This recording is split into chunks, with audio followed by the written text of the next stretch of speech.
So that's the time for session one. It is data-driven technologies and regulation, and we're going to have Carlos Afonso for moderator. We're going to have Claudio Lucena, Gian Claudio Malgheri, Aicha Tabe, and Emre Bayamoglu. All right, then. So after this very, very interesting keynote speech, I think we are in a good place to begin our first panel, since everyone is already thrilled and excited to engage in the discussion on data-driven technologies and its correspondent regulation policy. So in our first panel, as Aleph has already mentioned, so we have here Gian Claudio and Claudio. Please do not mistake the two of them. It didn't help, right?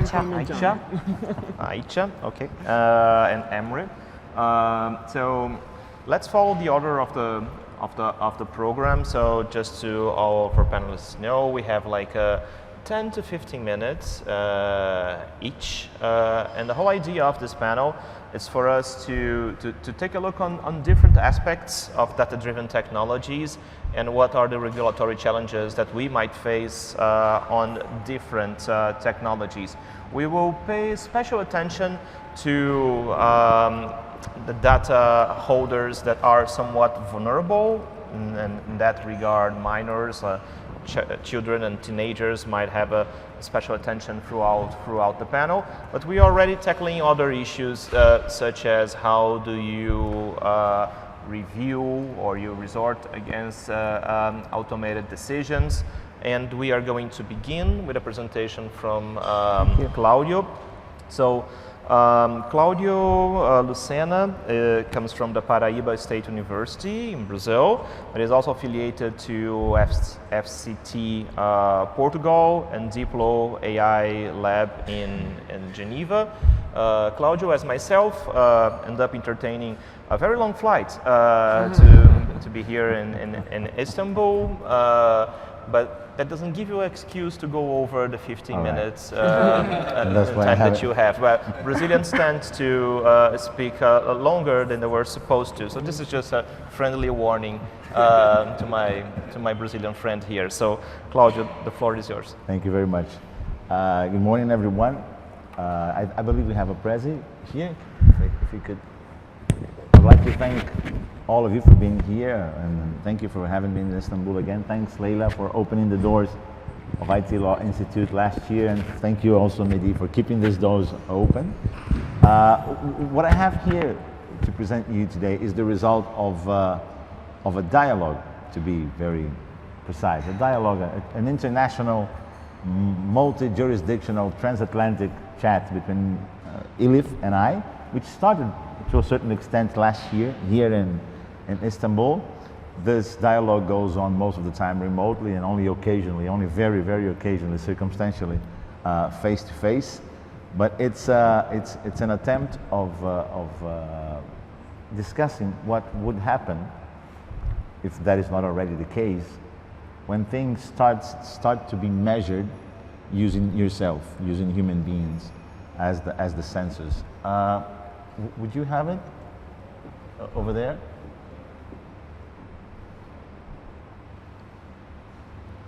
Is it only I don't see it? No. It's coming up.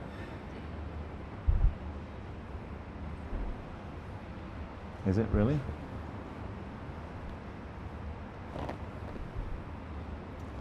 Okay, I have a plan B here, so I'll follow it. Let's wait for it to happen. Yeah. Yeah. All right. Thank you very much. Perfect timing.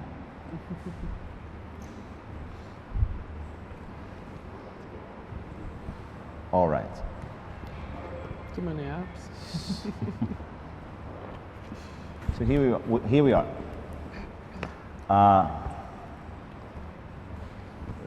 The idea is very briefly to touch three topics. We're going to go through a little bit of a context of what's happening, why do we think there is a problem. Then we're going for the implications, what are the legal issues that are involved in this discussion, and then quick reflections on how we believe that is working on. The context basically encompasses the question or the issue why we believe there is a problem. The problem exists here, and we believe that this digital economy environment ecosystem is deploying, designing, and planning a huge network of sensors that in the end of the day is using human beings to collect data that in the end will make those human beings to a certain extent disposable or substitutable. And we're engaging in two basic issues here. We're going to describe briefly how this technology is coming to play, and instances. Try to point out 2 or 3 instances of where we see this happening. So we can use a description from a more technical engineering perspective, using sensors as has been described by Miller: contact, non-contact, presential, non-presential, internal or external. But there's also a human dimension to sensors that we're coming from. I'm using here a brilliant American professor's idea of affordances, which is imported from the natural sciences.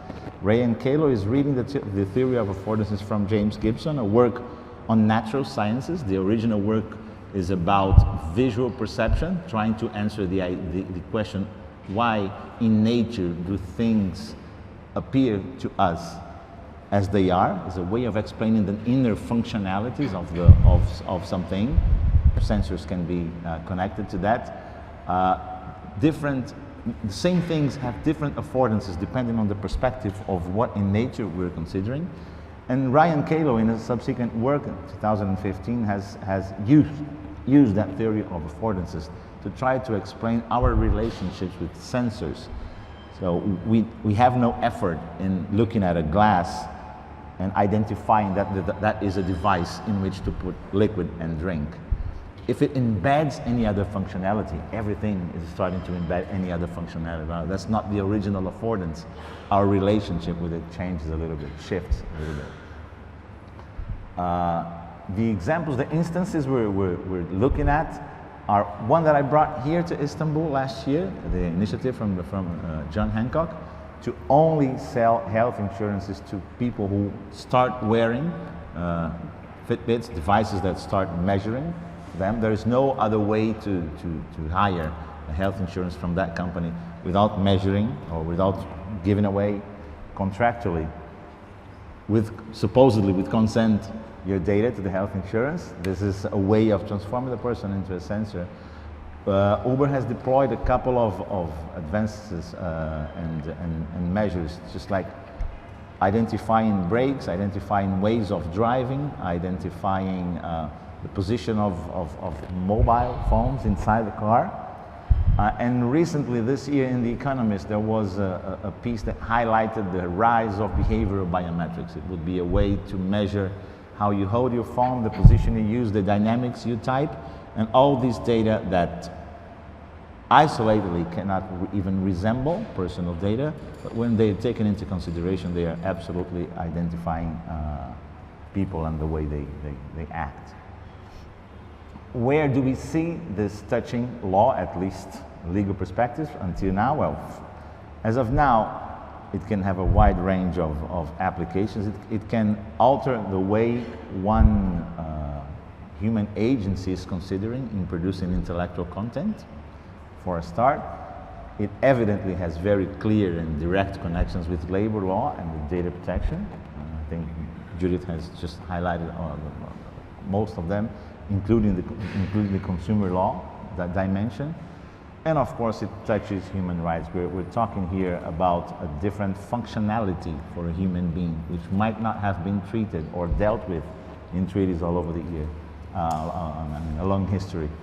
I'll be happy to discuss more intricate applications or developments of this specific fields of law, repercussions in the fields of law, but I'd like to use my time and avoid my Brazilian condition of surpassing it to bring you the reflections.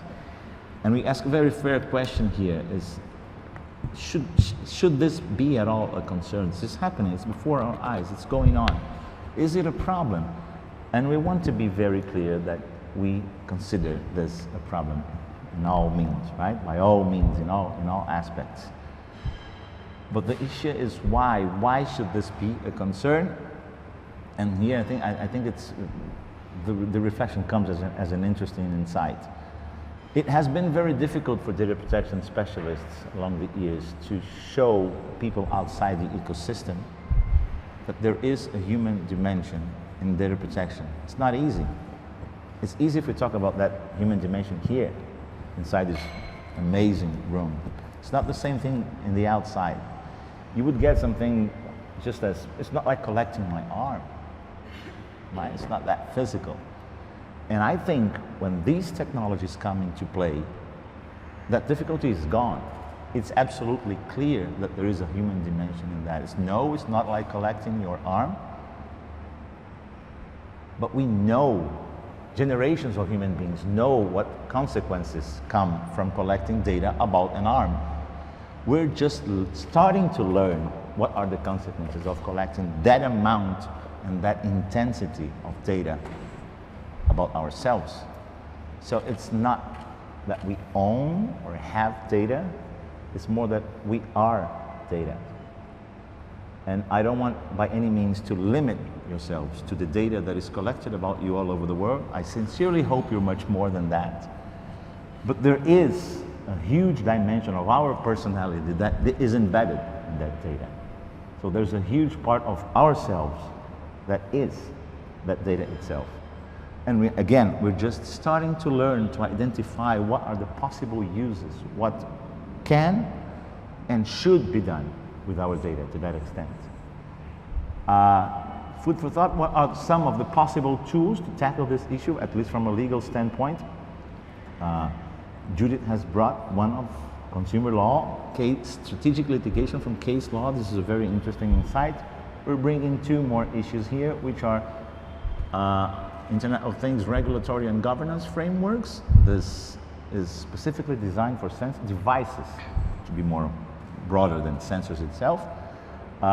We're having one in our multi-jurisdictional conversation. We have one coming out in Brazil. I think I've been following IoT from cybersecurity, from consumer law, and from data protection law. In all aspects, IoT governance frameworks are being discussed all over the world.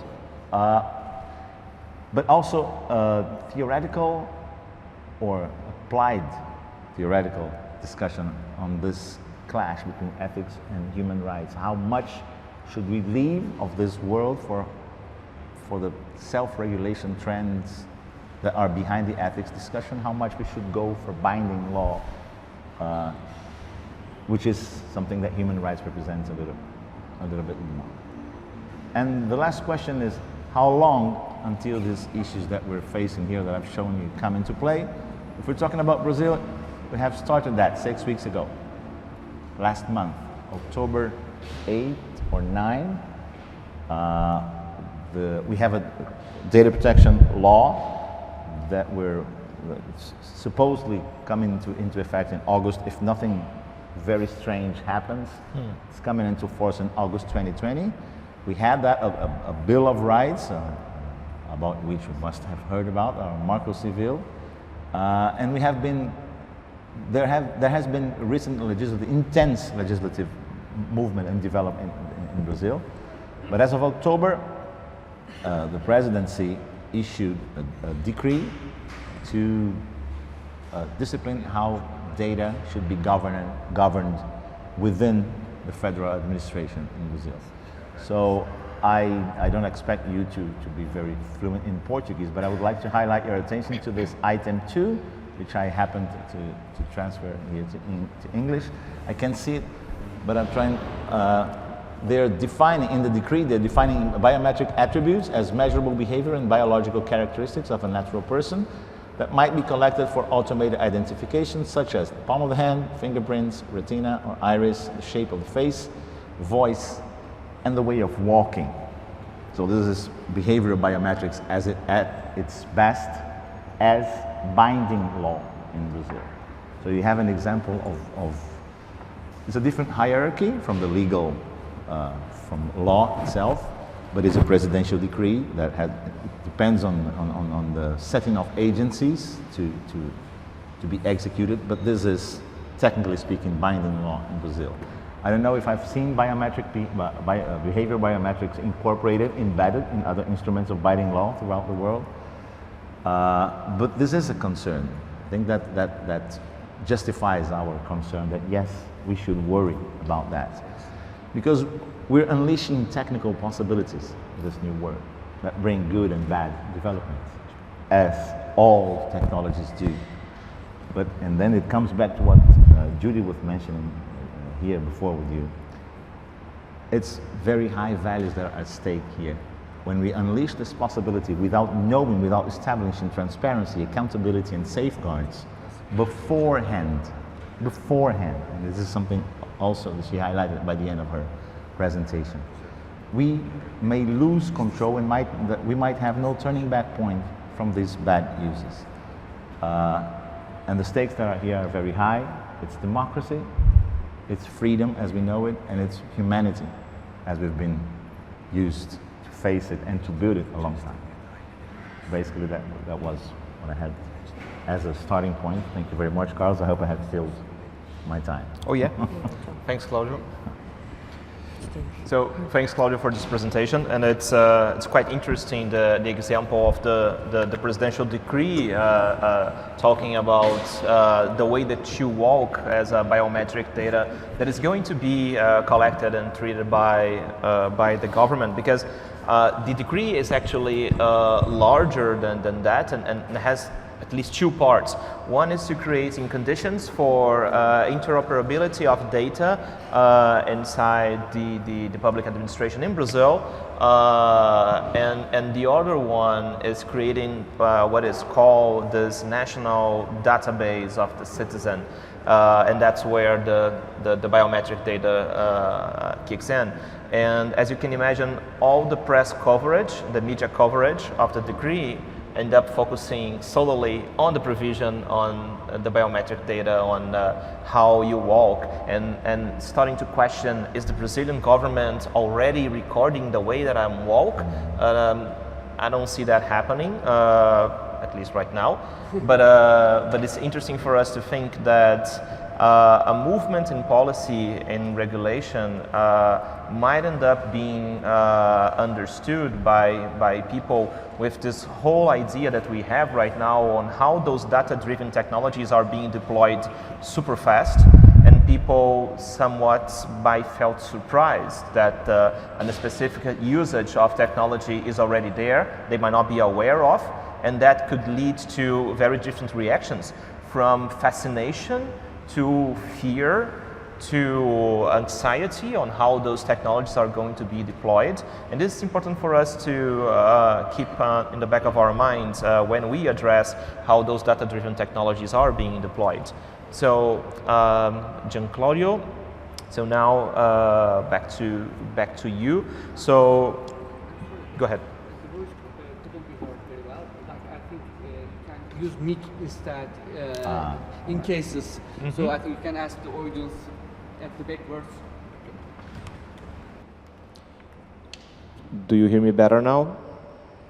Yep. Okay, good. So let's switch to Gian Claudio then. So Gian Claudio Malgeri is going to speak about the notion of fairness and vulnerability in data protection framework. So, Gian Claudio, if you want to, maybe you want to use the mic as well. Yeah. So, yep. So thank you very much, Carlos. Thank you very much for having me here. I'm very happy, and I think that by accident this presentation is a bridge between Judith and Aika after. So because I'm trying to bridging between fairness and vulnerability, and so I think that involuntarily is the perfect spot. Yeah, I think that basically, I mean, I've been working on GDPR for a while, and overlap between GDPR and consumer protection. And I've often wondered about the notion of data subject as a unique individual, as more individuals. and how vulnerability of individuals should be assessed under the data protection framework, and in particular, how this magic tool of fairness, very multifaceted and with high potentialities, tool could be used to give a better answer to this challenge of vulnerability. So basically, in the GDPR, we have just the definition of data subject as a unique, so the physical person to whom data are related. And yes, then we have children, which is a novelty in the GDPR, because in the Data Protection Directive there was not such a particular regulation on consent for children. But actually, often privacy scholars, and not just European one, but also Ryan Kahlo, for example, in 2017, addressed privacy as the goal of privacy as protecting vulnerability. Is another way of looking at privacy, because usually privacy is for mitigating the imbalance between, of course, we have so many different definitions, but I appreciated very much the distinction of means and ends that Judith did this morning about control. But maybe the means is also to rebalance this asymmetry between data controllers and data subject. But still, we should see if in the GDPR we have such a tool and such rebalancing. So, of course, data subjects are very different. We don't have just children. We have elderly. We have mentally incapacitated people, but in general, every situation of imbalance. This is what Article 29 Working Party opinion says, and how the GDPR could be a solution for that. So, I would not propose any new legislation because I know how difficult. So my effort is all interpretational. But let's start from what vulnerability means. So it was quite difficult to look in the philosophical debate because there are so many debates on vulnerability. So there is the feminist debate on vulnerability, post-colonialist debate, and then we have bioethics and research. These are the three main, of course more, but these are in the consumer vulnerability discourse. I like the Helsinki Declaration definition of vulnerability because it's extremely broad but also clear. So vulnerable person may have an increased likelihood of being wronged or incurring additional harm. Very similar to Goodin definition. To be vulnerable is to be more susceptible to harm to one's interest. So it's the level of our exposure to risks to fundamental rights and freedoms, which is, by the way, the final goal of the GDPR, because Article 1 is quite clear that the protection under the GDPR is not just privacy and data protection, but fundamental rights and freedoms. And the risk-based approach is all based on these different levels of risk to fundamental rights and freedoms. Then we have, of course, other kinds of definition. I will just take from the bioethics literature this definition of Florencia Luna. She defined vulnerability not as labels, as it was usually done before. So the label of elderly, the label of mentally incapacitated person, the label, no, it should not be stigmatizing people, it should be about layers. So we have different layers of vulnerability. Everyone is vulnerable, but someone has more layers than others. Children have layer of decisional vulnerability, physical vulnerability, mental vulnerability, etc. And so if we consider everything under this layer-based approach, maybe we could find a lot of similarities with the risk-based approach in the GDPR. Of course, literature also tried to do this taxonomy of vulnerability, but as I was saying, we would just take the notion of layers because it's much more versatile. And just to look at the consumer vulnerability in law and economics, based on the Unfair Commercial Practice Directive, the European Commission delivered this study on average consumers and vulnerable consumers, and these are considered the sources, the state of the art, we can say, of the sources of vulnerability as internal or external sources. So it's like meeting between internal sources of vulnerability, of course, physical sensitivity, physical competency, mental competency, and external, so the supply vulnerability, redress vulnerability, etc. But the real point here is that today we are all vulnerable, because today with behavioral advertising and with black box profiling, we can say, manipulation and discrimination are much more easier than before, and we are all targeted, even though we cannot consider ourselves as part of some vulnerable groups. So that's why I was taking the notion of layers, because it's clear that everyone is vulnerable and that everyone has an increasing likelihood of being harmed. So let's look at the Strasbourg Court jurisprudence. Do they have this notion of vulnerability? They have. They started with minors in 1981, Dadjian case. So basically, they define minors as vulnerable because of lack of maturity, mental disability, or state of dependence. Then, after 20 years, we had this first. We had a new concept. The concept of vulnerability was used also for ethnic minorities, and in particular because there were minority groups with special needs. And then asylum seekers, as you can know, asylum seekers are a very dynamic group, not like ethnic minorities or minors, because asylum seekers have a very relational vulnerability, we can say. What is clear here is that the notion of vulnerability is very much contextual. It depends on the context, it depends on the relation. And the whole data protection is based on relationship. It's not based on a static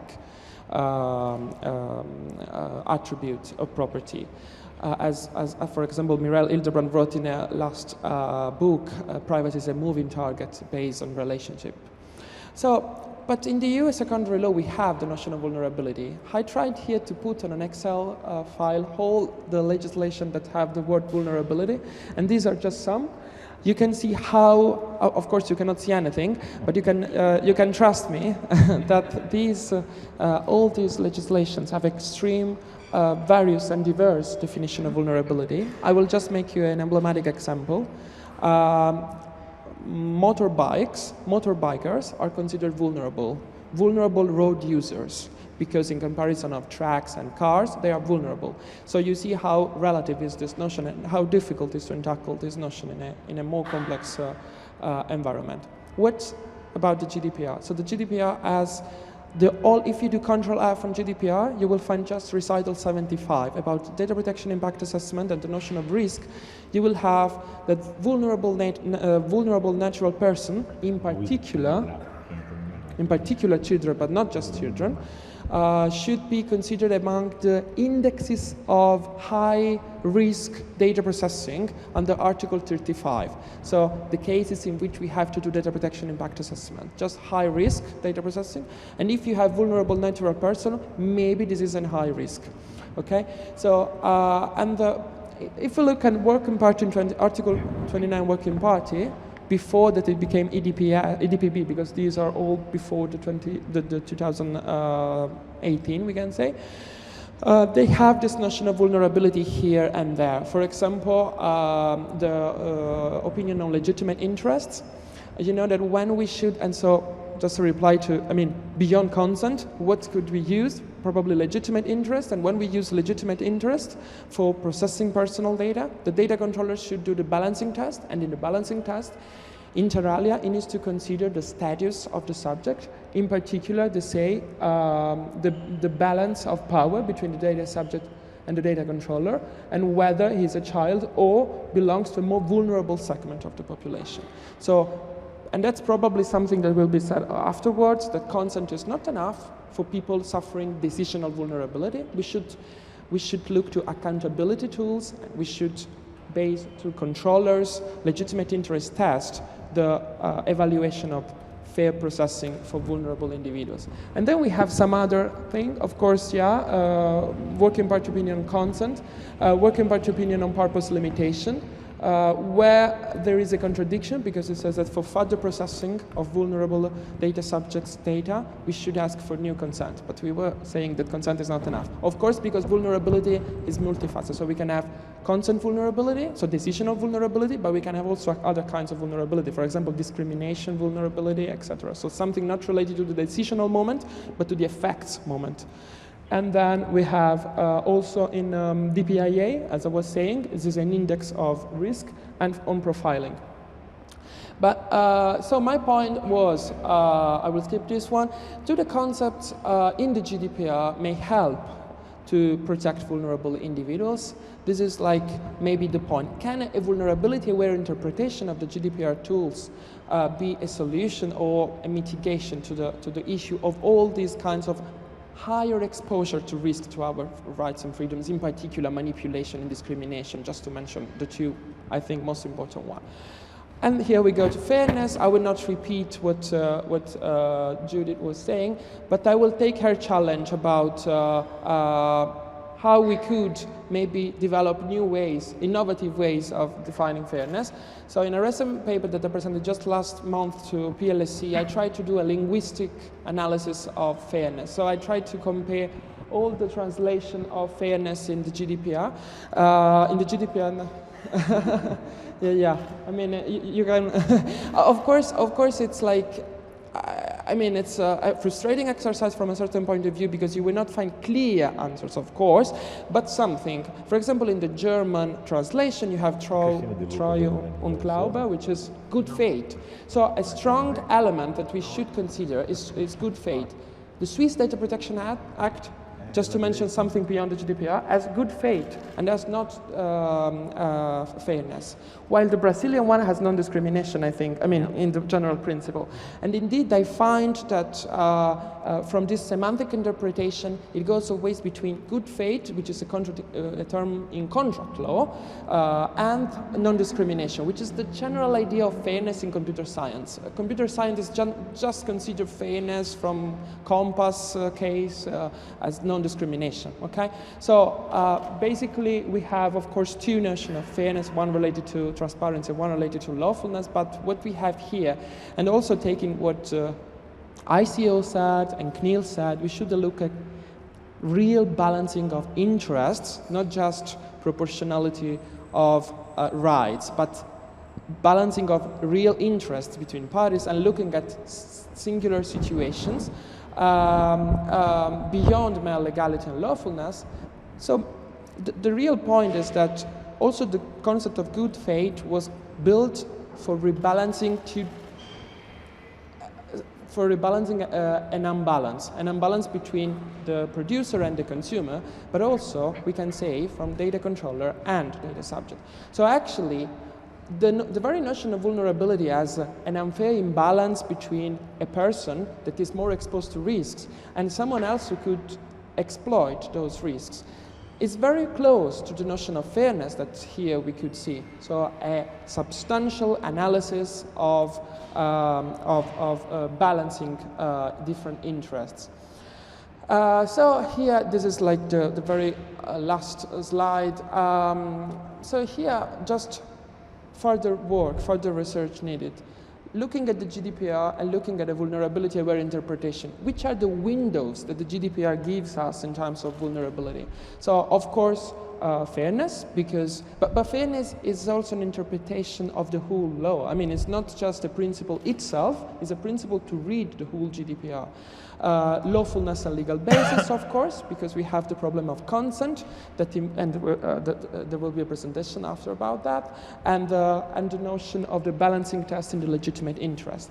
Then we have Article 21, the right to object, which is what Jeff and Damien said as a post-hoc fairness tool. But even though it's a post-hoc, there is something that very few researchers have highlighted so far. It says, in particular situations, data subjects can do something. Can we interpret this particular situation as vulnerability or something that goes with that? Of course, it's just a very, because it just refers to particular relationship with the data controller, but maybe this is another window. And then we go, of course, with automated decision making, because significant effects, similarly significant legally or similarly significant effects that individuals may suffer by a fully automated decision making system. And then we'll have a presentation after about that. It's maybe these significant effects, as Article 29 Working Party opinion says, also exploiting vulnerabilities of individuals. What does it mean? Very broad answer, maybe. And of course, as I was saying, the risk-based approach is exactly consistent with the theory of layers of Florencia Luna, because when she defined vulnerability, she defined different layers of vulnerability, and she proposed a test for assessing that. This test is based on likelihood and impact, which is exactly the same that is proposed in the GDPR for the DPIAs, for the risk-based approach, so for assessing risk. So basically, these are rooms for improvement and rooms for considering different layers of subject. And I hope that, all these interlabs today will help to develop on this. Thank you very much.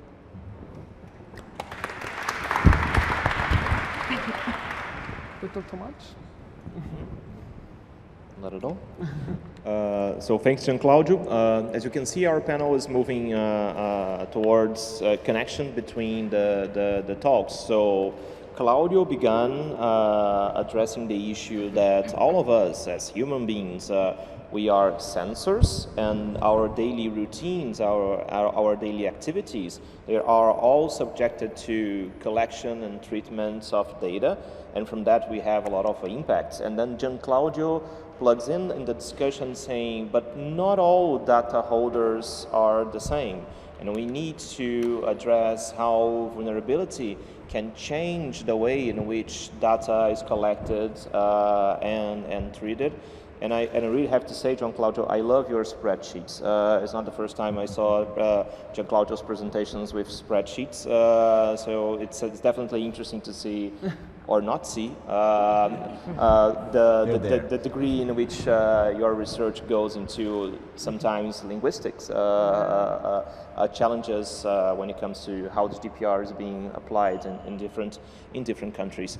But understanding that there are different, not labels, but layers on vulnerability, we turn into one layer of vulnerability concerning minors, children and teenagers, but especially focusing on consent. So how free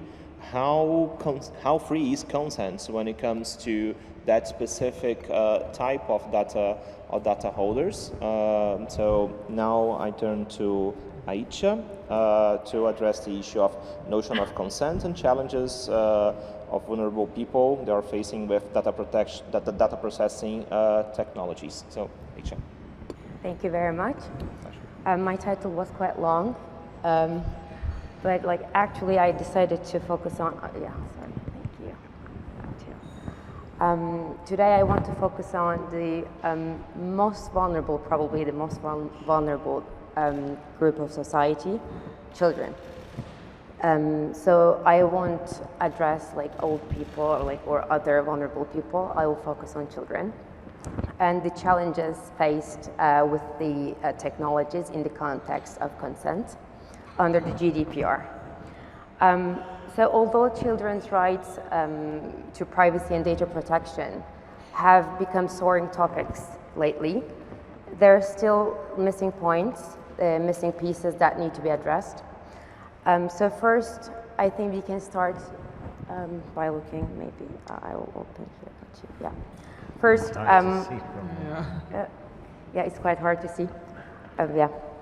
I want to highlight 3 points in which data can be processed, under Article 6 of the GDPR. The first one is if the data subject gives consent. The second one is if the processing is necessary for the performance of a contract.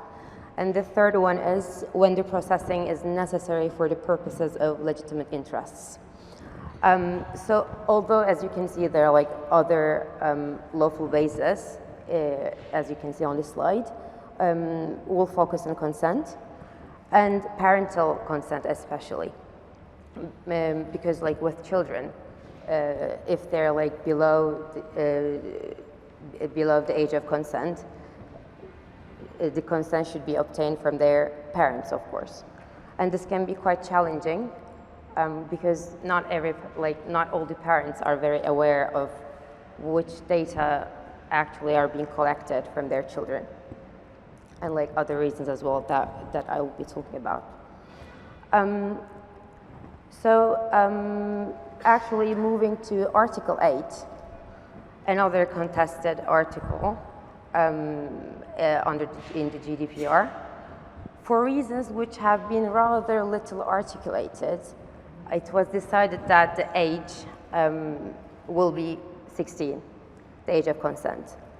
And this article also allowed different member states to reduce the age to like 13, 14, 15, if they should wish so. So breaking down the steps leading into the age of consent, let's define the stages first. So which services children use, first one. And then which of these services are collecting their data. And why it matters that different companies are making different decisions about children's data should be managed. And then we come to the question, what age they should be asked to make various decisions about what data will be processed. So answering these questions is very important because, as we all know, children are increasingly getting more involved with data processing technologies, with internet use. So although despite the GDPR and the echo it created, there are still like many concerns about how to implement consent and if it really addresses the problems rotating around like the rules related to consent. So the GDPR, in a way, is generally seeing like adding burdens, as we all know, to companies to take greater responsibility on like how they want children's data. For example, Microsoft decided to implement the GDPR for children's accounts linked to their parents, but like they did a slightly different thing than some other companies. They required, aiming for parental identification, they required a credit card detail, so that like slightly they made it more difficult for a like child to lie that he or she is not a child. But like it is also true that at the same time there are like new business opportunities. For example, this is one of my favorite ones, like Alexa, like the business, the Amazon's voice controlled speaker, powered by Alexa actually. It's called Echo.Kids. It sounds great, it is great in a way. It plays age-appropriate music, it tells bedtime stories, like children's stories, and aims to give more control to parents. But another example can be, maybe even like a better one, can be Facebook's Messenger Kids, which is great in many ways too. For reasons such as like limiting contact with strangers, actually therefore protecting children against cases such as online child abuse. But also on the other hand, of course, there are some concerns. So one of them, for example, for children to become more addictive behavior. This gets even more relevant in the context of children with learning disabilities, with ADHD, with dyslexia. They're even like more prone to excessive use. So actually, yes, children are vulnerable, but like some children can be like more vulnerable. I think this is quite important to address as well. So yeah, having decided that, how can a service for kids be designed to support actually the good things, their communication needs, but also not to be addictive at the same time, like that's quite difficult. And I think this is a question worth thinking about, definitely. Yeah, that one. Yeah, and also sometimes parents, even parents, like we are talking about parental consent, but as I said before, they are not aware of the fact that like which data actually are being collected and what the consequences can be. So like I have an example, Kyla. I hope I pronounce it like right, Kyla. In this example, like as you can see, the smart doll actually recorded the voices, private conversations, knew about the feelings and everything. And then the German federal network issued an order for all parents to find the dolls and destroy them. Because actually it was found out that the children were more vulnerable to malicious surveillance.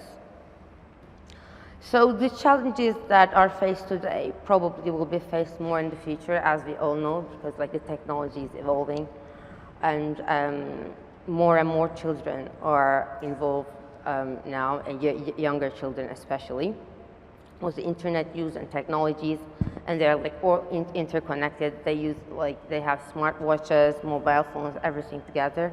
So like it's more risky. So on the one hand, internet and technology, we all know that yes, they are great things, but also like for communicating, sharing things. Sorry, I think I'm gonna. Okay. Sharing things with others, but at the same time, thank you. But also, of course, there are a lot of concerns about the privacy, data protection issues, online child abuse issues as well. So there should be a balance between those, and especially the addiction perspective. I think the addiction, the learning children with learning disabilities, and like the addictive, they can become even more addictive. That's quite important to address, especially in today's world of like surveillance capitalism.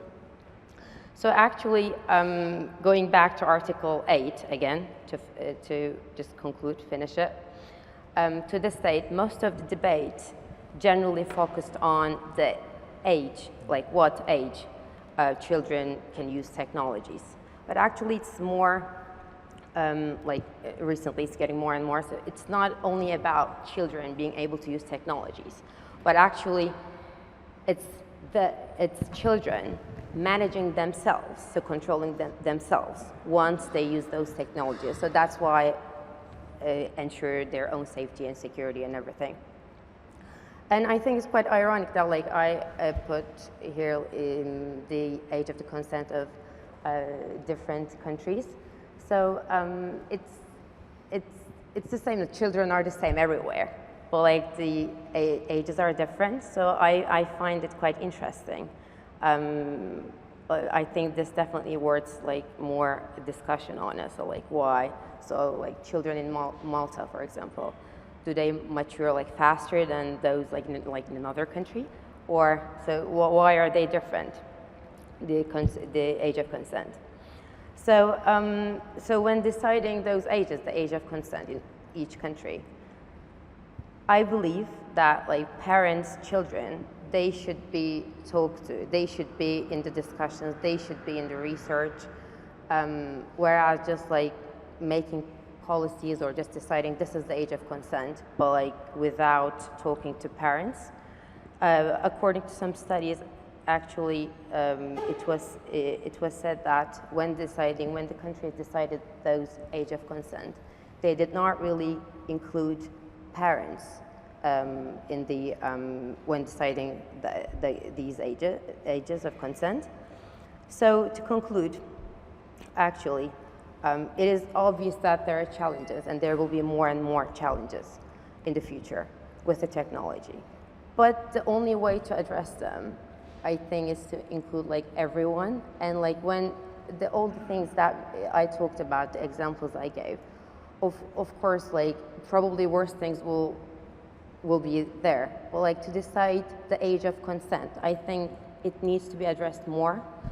And so definitely Article 8 is not enough for it.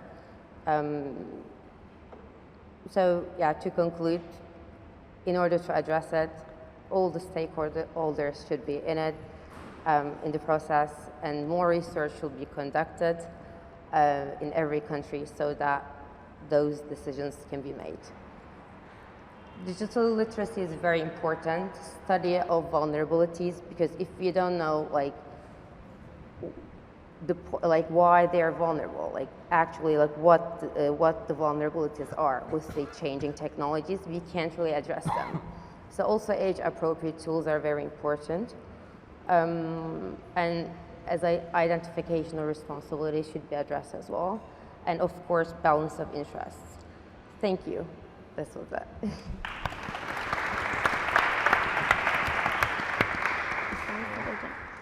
Sorry. Well, let's give it a try.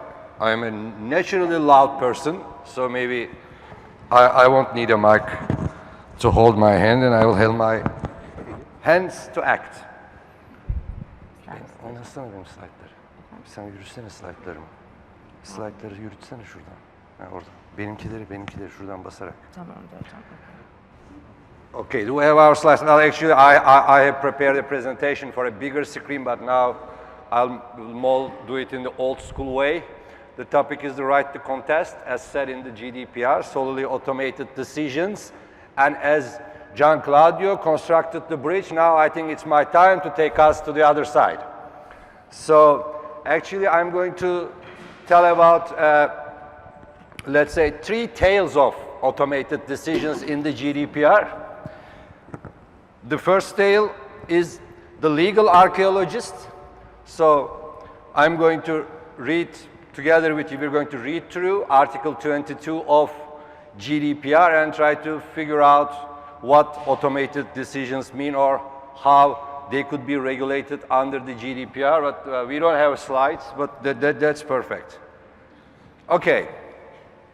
Many of you could have read, or if not, very briefly, Article 22, Paragraph 1 of the GDPR basically says that data subjects have the right not to be subject to a decision. Pay attention, please. It talks about being subject to a decision, and then it says this decision should be solely automated, so it shouldn't involve any human intervention. We are not going to go into this because this is quite well handled, let's say, in the literature. Yeah. Well, I can do that. So yeah, now everybody sees. And then it says this automated decision should bring legal effects or similarly significant effects. Sorry, one component. Perfect. So, I said the legal archaeologist, so I am thinking about what could be the motivation or what kind of mindset brought those provisions.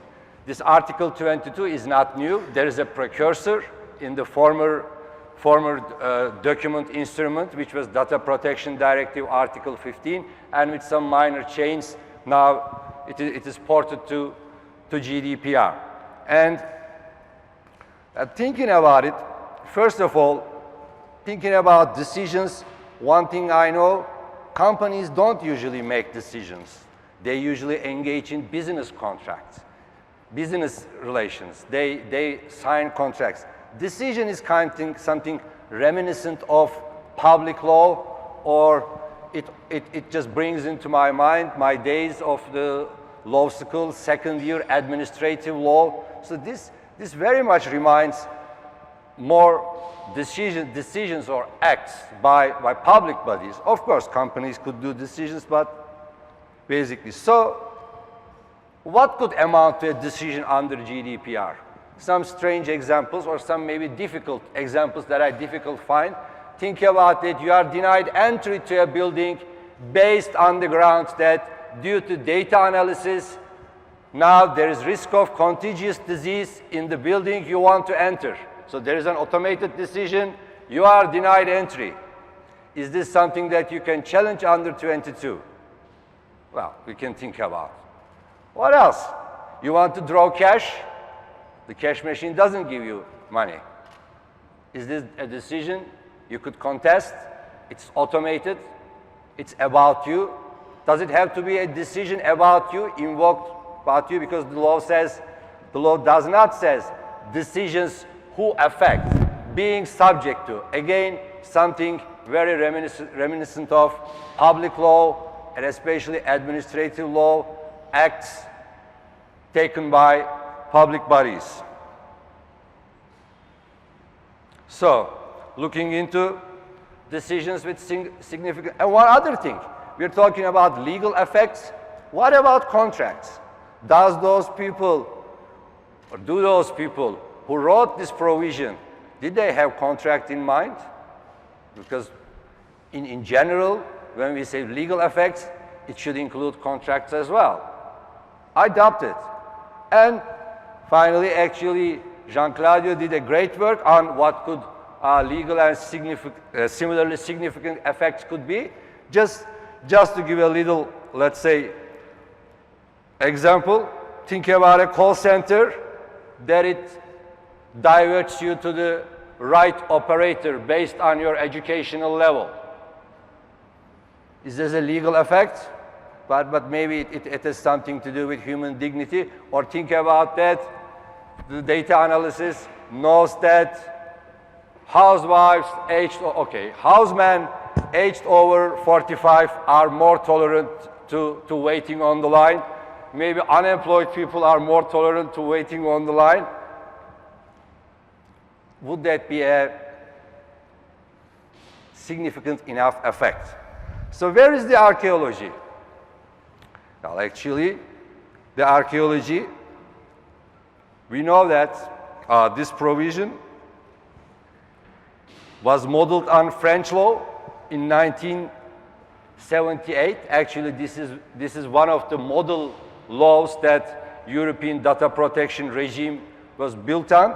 And actually, it's a French law. And the legal archaeology part actually comes a little bit here as well, because actually as Turkish lawyers, we are quite familiar with French administrative law. So is it these legal and significantly similar effects? Are they something to do with competence to sue in administrative law, idari dava ehliyeti?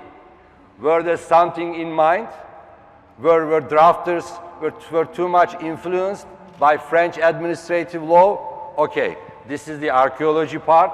Now we finish. I'm not going to go further because I don't know, actually. So, that was the first paragraph. The second paragraph, we are actually quite familiar. It introduces a new introduction, consent, as a ground for automated decisions. Contractual necessity also existed, and we have mandatory laws. And this is more or less the first part. The second part, actually, is the black letter lawyer's tale. So, looking into paragraph 3, now think about that. For example, in Turkey, we had data protection as a constitutional principle, but we didn't have any legal implementation for years. So, we quite some time approached this as a black letter law issue, or actually we tried to find a solution in essential, basic, major legal disciplines like civil law, administrative law, because we didn't have a specific law providing those rights. So we had to go back to civil law, personality rights. And looking from that, actually, from my point of view, right to contest is the backbone. And to remind you, it's a new introduction. Right to contest or contest the decision came with the GDPR. And when you look at the literature, actually, there is no clarity how those different, let's say, remedies, human intervention, express views, and contested decision are going to be handled. How do they interact? Do they have a hierarchical relation? Are they just examples? That's a great problem for a black letter lawyer or just a simple lawyer. But from my understanding and reading, contested decision is the backbone of the provision right now. So moving from there, okay, how to contest? Okay, we all know they are black boxes. So how to approach black boxes? Or in a way, okay, we need the transparency, we need a measure of transparency, and at the end, transparency very much depends on what we want to accomplish. So basically, here the transparency problem is that we don't know how to map inputs with the output.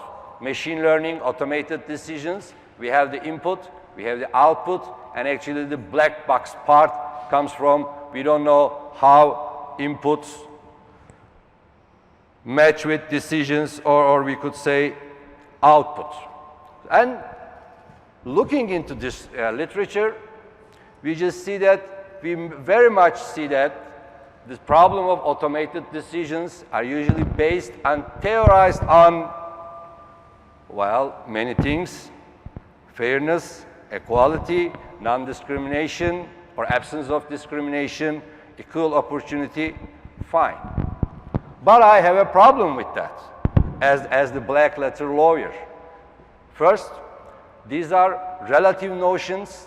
They are not legal, maybe semi-legal, and at the end of the day, whether something is fair, equal, or whatsoever, depends on the legal domain that the decision is made. We cannot have it as a general theoretical ground, because fairness is elusive, relative. Well, we can maybe have a definition of fairness or equality, but remember, this could only happen if we are living in the liberal consensus.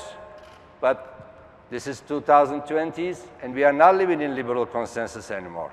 The political landscape is so much fragmented and polarized, so it becomes more and more difficult to theorize anything on the grounds of fairness. So what to do? Well, I have a solution. My theoretical ground, I'm a black letter lawyer.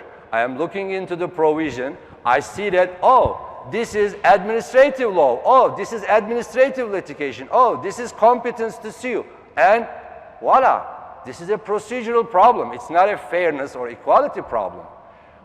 Or think about it like a mental exercise. If we didn't have this Article 22, at least under Turkish law, I would imply those provisions from the administrative law. If a public body made an automated decision based on artificial intelligence, even there were no provisions, because we didn't have any data protection law for a very long time, so we did this mental exercise a lot, I could still imply a right to contest automated decisions from the administrative law. So this is the black letter lawyer's tale about it. The issue is procedural. It's a due process problem, and actually it provides three very concrete harms. One is the normative basis of the decision becomes eroded or blurred.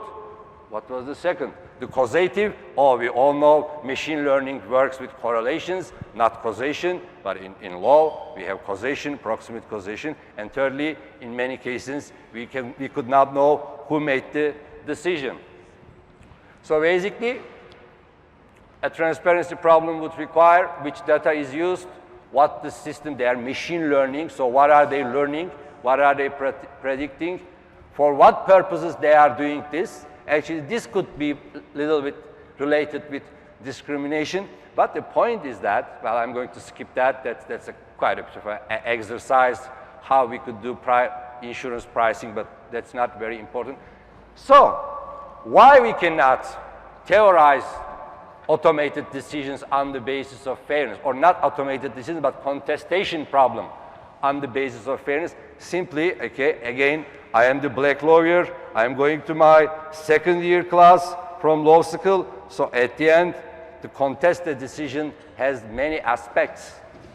It could be the accuracy of the data or accuracy of the facts. There could be a problem with the evaluation of the facts. I am going to deny passport because I have 2 years conviction, for example, but is that 2 years calculated correctly? And thirdly, what is the normative basis, decisional criteria? Is there a valid rule? Fine. Secondly, if this rule is valid, is it legitimate, constitutional? So, as you see, fairness could only address a very limited part of this. But contesting a decision is a much, much, much broader concept. I am also going to skip that because we wrote that. Actually, Giancarlo also did great work on legitimity, but actually we can define two different types of transparency under GDPR. One is passive transparency, let's say disclosure and openness. And why this fails? Because systems could be very complex, and more importantly, there are legitimate business interests, there are IP rights, there are integrity problems. So that's why this full disclosure or conventional transparency, passive transparency, in many cases would not work. So what else could we have? So I'm a black letter lawyer. I'm again digging into GDPR, learning about it. Actually, there are other tools that you can scrutinize or, in a way, contest decisions without making them fully open or exposed. So basically, I classify them under two big headings. One is the scrutiny of the systems or the decisions, either through software tools or through some institutional oversight, maybe data protection authority whatsoever. And secondly, we can design systems that are more amenable, more facilitative to contestation. So basically, there are two different tools outside conventional transparency. You either develop tools to control the systems, or you control the systems in such a way that they have certain procedural regularity so that they could be tested or contested. And most importantly, the black letter lawyer is still puzzled. For what I'm going to contesting? Am I going to ask for compensation? Am I going to ask for the annulment of the decision? Oh, there is restitution in private law. Or shall we just terminate the contract? This part, looking into those systems only from the lens of discrimination, fairness, equality, also leaves this dimension unanswered, unaddressed. So the third tale, the armchair philosopher. Okay, basically those systems, we know that this is very common critique. Actually, they replace critique with technique, judgment with measurement. But most importantly, looking into consequences or concentrating on discrimination, fairness, actually drifts us away from certain questions. First of all, what should be measured? We are discussing whether it is measured fairly, but however, the initial question, what should be measured? Who decides what to be measured? Okay, looking into consequences is also, we could call it a kind of solutionism. That's more a philosophical thing. It means that we just think that we can solve everything. We are living in the liberal times, and technology will solve out everything. So looking into consideration is concentrating on the consequences is also a way, in a way that you lose maybe the big picture. So the armchair philosopher asked that question. Okay, we are living in automatisms, or we are heading into automatisms, and they could be discriminatory, this and that. But the problem is that what type of a society it takes that it could be ruled by automated decisions? What kind of individuals we have become so that such things work, or we think that they work? So this is something from Berardi Bifo, that's a philosopher Italian, and he says that those automatisms, we lose the political control. They are not subject to our political will, but we are now evolving with them. We are only adapting. We are not controlling, that's another paradigm. So the point is not to look at the decisions and how they are discriminatory, but to step back. Now we are not going to the other side. I'm not taking you to the other side. As I said, I am taking you all the way back. So we should maybe think about what type of a society it takes. And maybe Margaret Thatcher could be right. There is no such thing society, or as I often inclined to ask, are we really living in a society? Thank you.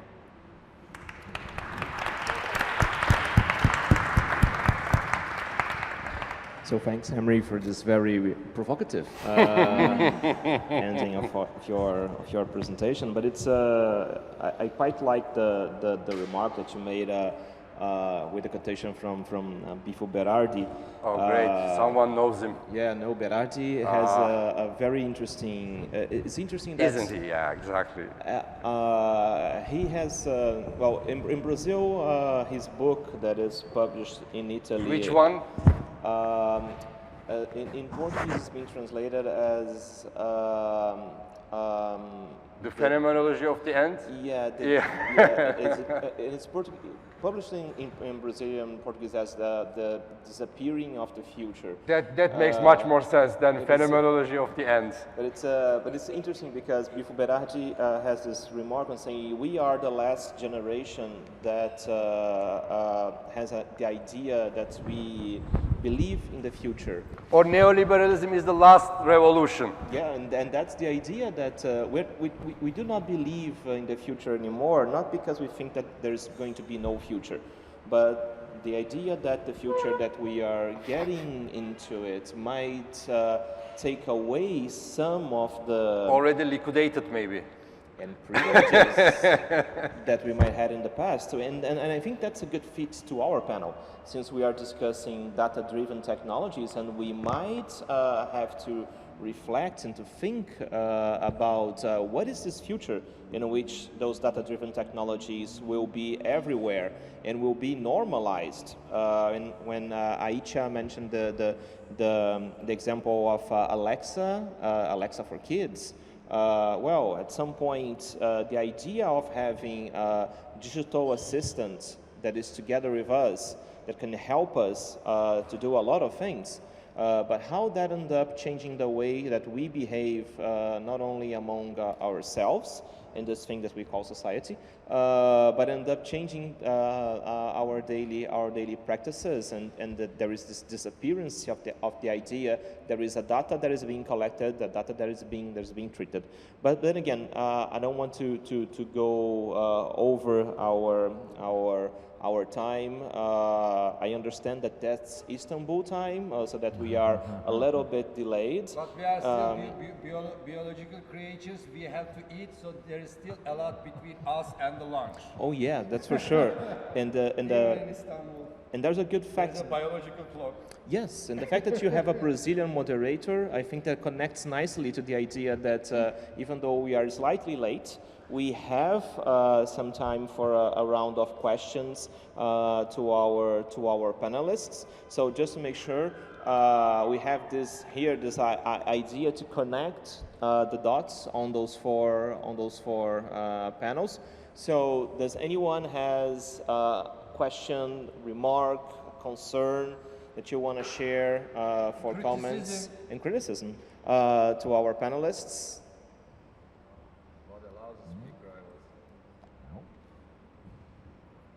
Come on, really? No questions? You do? So that's the question. Maybe just a few words. Go ahead. Last year at the first Istanbul Privacy Symposium, we started with the Nadia Purtova's lovely word, data protection, law of everything. Exactly. And at this session, we started to talk about everything by design. Yeah, if you try to look from the discrimination, then it becomes a kind of a law of everything. Right. No, just that's what I was trying to And data protection by design and by default, okay, we know from the GDPR, but vulnerability by design or other things by design. What is the logic? What do you think about? So what's the importance of design, guys? So go ahead, Claudio. Can I start? Yeah. Are there developers here also? Tech people? Just are we? Yeah, no, not really, because I have a double nationality because I'm coming from computer sciences, and then I was taken or kidnapped into law, or I don't know exactly how to describe it. That's a very good way to put it. And when the discussion about privacy by design hit, it's a legal concept for a couple of years, but it's a software engineering concept for decades, right? And now embedded and as an important value in the GDPR and in general in the global process of reforms of data protection law, which is also the case of Brazil and some other places in Latin America, also Asia. It was the first time that we addressed privacy by design from a legal perspective in such firm ways. I don't see really how do you implement privacy by design in ongoing projects. I can see this happening. At its best, we're going to, for projects that are implemented, we're gonna have, if ever, privacy by redesign. And it's not a good software engineering practice.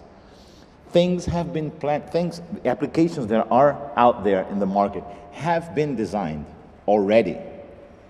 So, and the best thing we can do now is embed privacy concerns once the project has been fully deployed. That's by far not a very good software engineering practice. So we're having privacy by redesign at its best.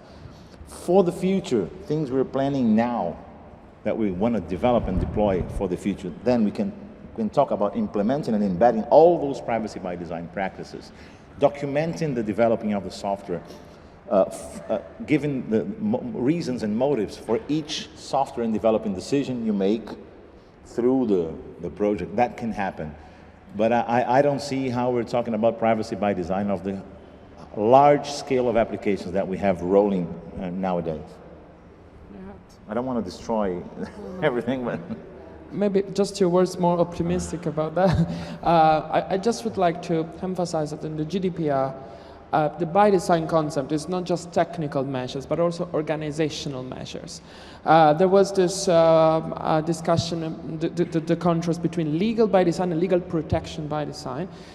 Code have a limited adaptive flexibility. So we have ethics, which has the huge adaptive flexibility because we have a lot of possible. Then we have law that needs to get an interpretation, but still law, since it's based on language affordance, it has a lot. And code, no, code has just one interpretation. So the by design should not be seen, in my view, as just technical solution for everything, but a legal protection by organizational measures. It means contestability, of course. So we have the code, but then we have always, we take a new audit. We contest, we restart, and we go on in a cyclic process. This is, I think, why we should go for the future, because otherwise we would be a bit stuck in this impossibility or closure of translating law into codes. Just that.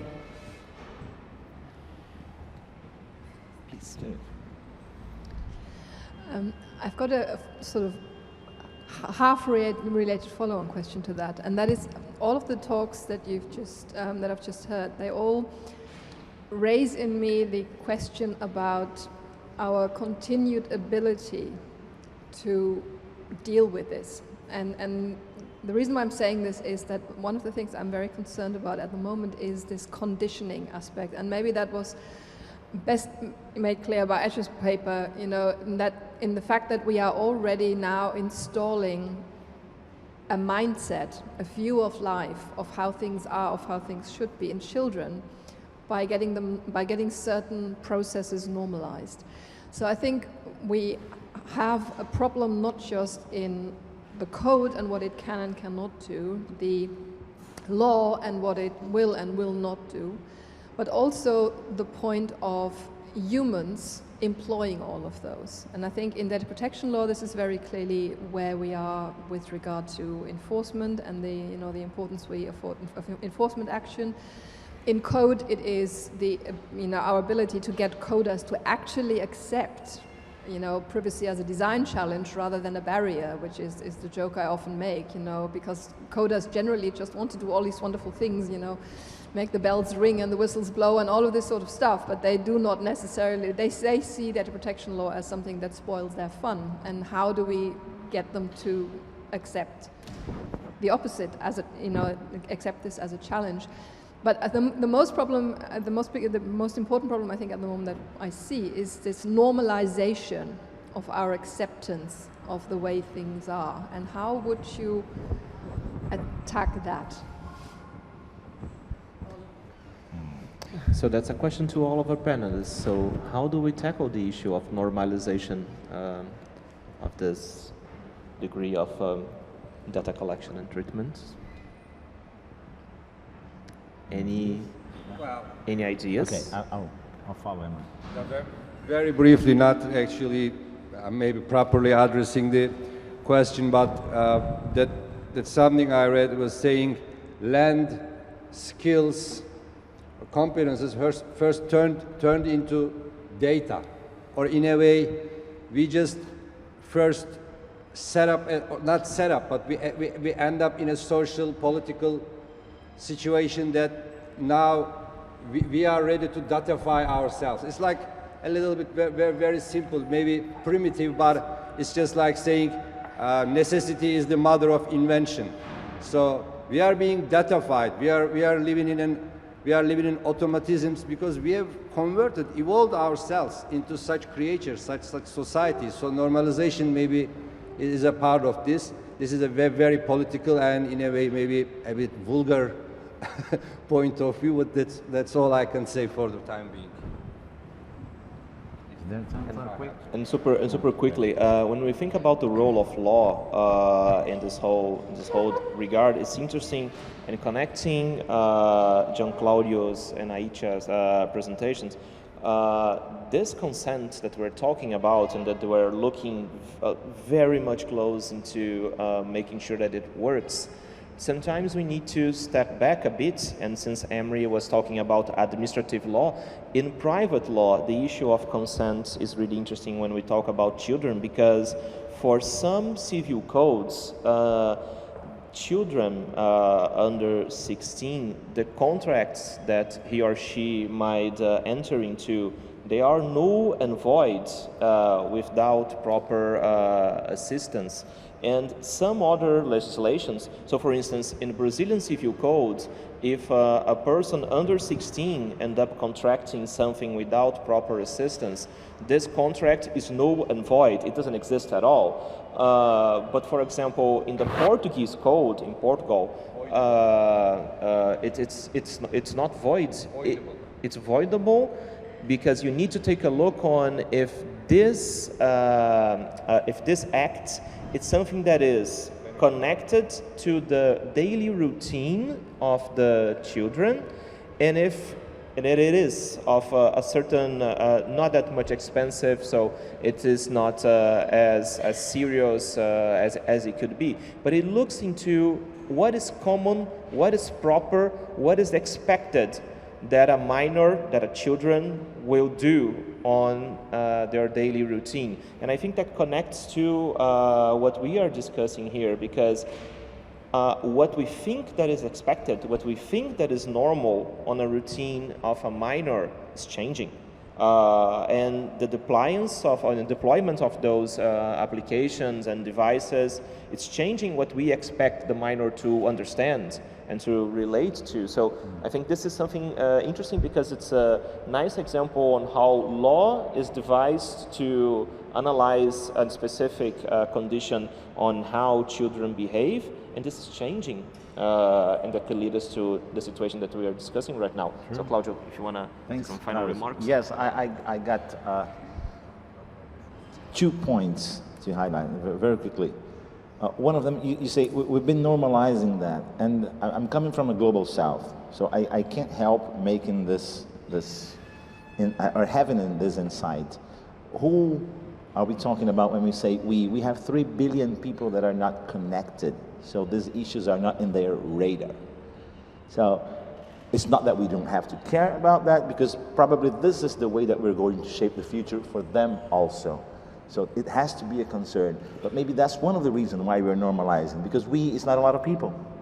It's not a few people that of the we the people from the American Constitution, which is only a handful, but it's not that much. So maybe that would be one reason. And second point is, it's not everybody is normalizing that. You want to have an example? Touch the monetary system globally, and you'll see all the anticipated measures that prevented or are undermining Calibre project. Once a project of that scale was announced, no regulation was deployed as ex post thing. All the public hearings, all the audiences, all the monetary organisms around the world are gathering before, even when the project is announced in the phases of implementation. Partners are still discussing, but all the monetary funds around the world are discussing or gathering in public hearings to see how they can anticipate possible potential harmful effects that can come. So it's like about, for some interests, which are interests that we care about, human rights, freedom, democracy, it seems that we don't have enough muscles to unite and discuss that ex ante. But you touch money and you see that the game changes a lot. Just one sentence. Just normalization, I think we can allow the expectation criteria, because since we got normalized, our expectation go down, and so we lose this criteria from US and from ICO definition of fairness. So yeah. So with that, I have to close our panel. So please join me in a round of applause to our panelists.